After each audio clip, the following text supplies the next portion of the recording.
by letting the beliefs fade away, it opened up a whole nother realm of living for me, you know? I like that. You know, That's really good. yeah, it was pretty amazing. And it's scary at first because you feel your aloneness. You know, for the first time you really embrace the fact that, wow, I am really alone. But in that aloneness, you feel this infinity of your own being.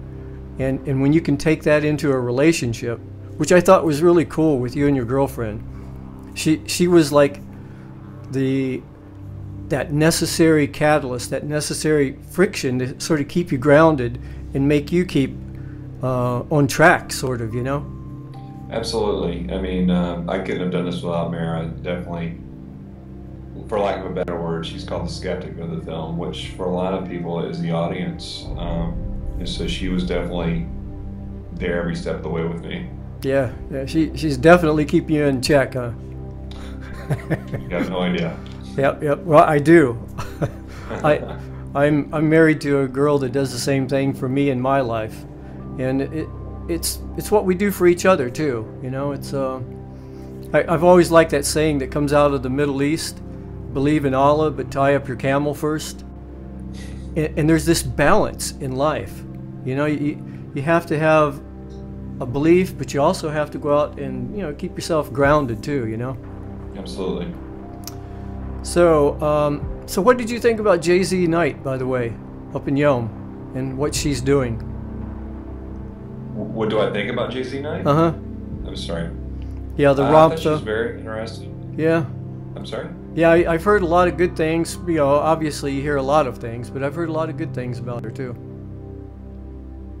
Yeah, I like Jay-Z. I think that, you know, I met her a couple of times. I think that she's very brave to do what she does and to come out and say these things. And I think she takes a lot of undue criticisms from time to time.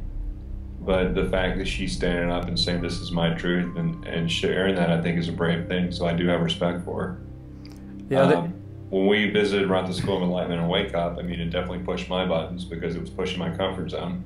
Right. And I think I called it Harry Potter school on the way there because it did seem like wizard school to me. Right. Which is completely foreign and very odd, to be honest. But the stuff that they were teaching, I saw these things in practice, and I saw different things that you would call, for lack of a better word, magic. And I think that she's, you know, fighting the good fight, so I enjoyed my time with her. So, what do you think about 2012 coming up? I don't. I mean, it's funny because it comes in waves and pockets. I hear a lot of anxiousness and fear around it, and then I hear a lot of optimism that things are really going to shift. I don't really know what I think. I don't think it's going to be John Cusack running away from volcanoes and planes crashing. For some reason, I do feel like something's up, but I think it'll be more of a subtle, energetic thing as opposed to this big televised extravaganza that a lot of people feel prepared for. And you know, I live in New York City, so you get millions of people together and you get them anxious or scared. It's not really a great time. So, right. Again, one of the experts from the film, they were talking about 2012. He's like, well, you could go outside and get hit by a truck. That could be your 2012 right then and there. Yet you're going to wait for it and be scared of it for years. But I think ultimately it'll be a very positive change that comes. Yeah. How about you? What do you think? Well, it seems to me that I know there's some astronomical and astrological and all kinds of alignments that go along with 2012, but actually I think it's just, it could be 2014, but it's a way to get a lot of people focused on change. And I do see 2012 as an opportunity that we can make some changes. The trouble is the level of apathy in this country sort of makes me wonder how much we're going to actually get done. You know, the Occupy movement has been encouraging, seeing young people get out there and finally waking up to, whoa, this is my life, my future, my money, my everything that these people are running off with. That's been encouraging, but for the most part, I don't see enough involvement from society to make the changes that we need to make. And I'm not too sure how that's going to come about. I know people ask me, they say, well, do you believe that there's going to be like a spiritual evolution of consciousness that will change everything? And I have to say I do, but mostly because that's the only thing that's really going to work. You know, like Einstein said that we'll never come up with the solutions from the same level of consciousness that created the problems. And I think that's true. You know, I think we've created a global society that is unfixable, unsustainable, and not durable at all. We can't do it. We've created something that we can't fix. And the only way it's going to come about is from the inside. That's the reason it's so important, man. Your experience, along with all the people on this planet that can keep on having these experiences and get people to talk about them, is the only thing that's going to really help. It's it. We're not going to... I notice you notice when they're talking about financial solutions. They say, well, this won't work. And of course, nothing's going to work. We've made something that's unfixable.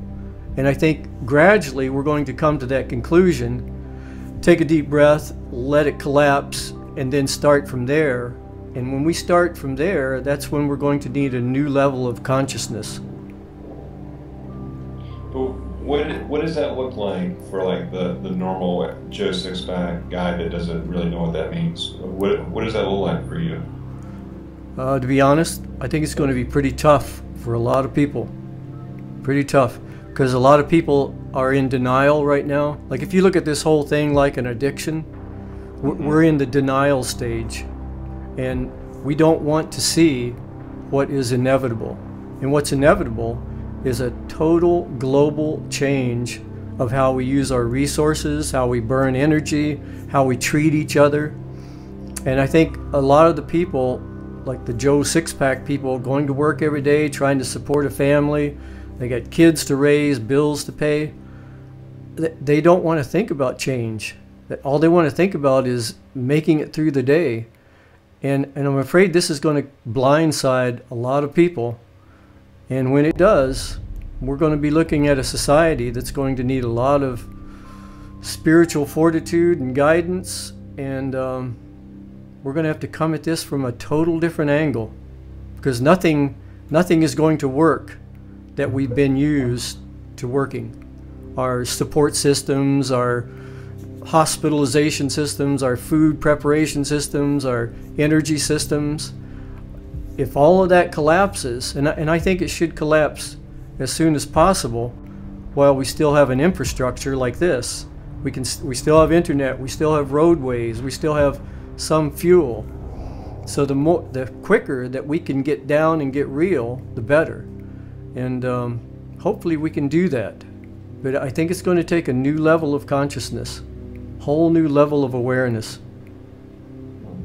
It's interesting. Yeah, I mean, I've heard a lot of people talk about that, how this will be the big shift that everyone speaks of, and people in Wake Up spoke about it as well. You know, I get the 2012 question a lot. I just don't know. Anything I have to say would be a belief. But right. I do feel like these spontaneous awakenings are happening across the board.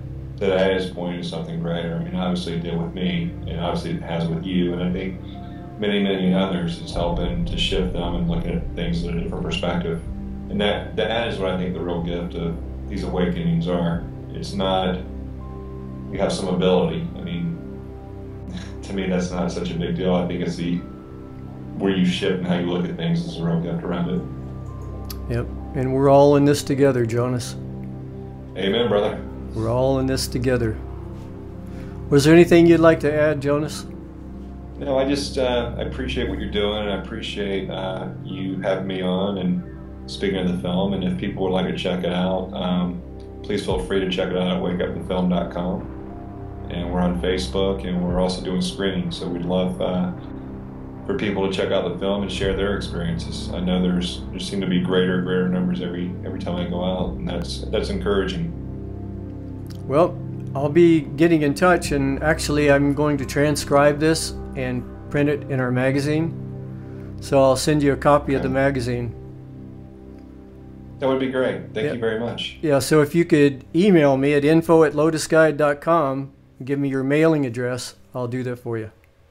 Okay. Thank you so much. Thank you for your time. I greatly appreciate it. All right, and tell Mira we said hello. Well, thanks, buddy. Take All care. right, take care.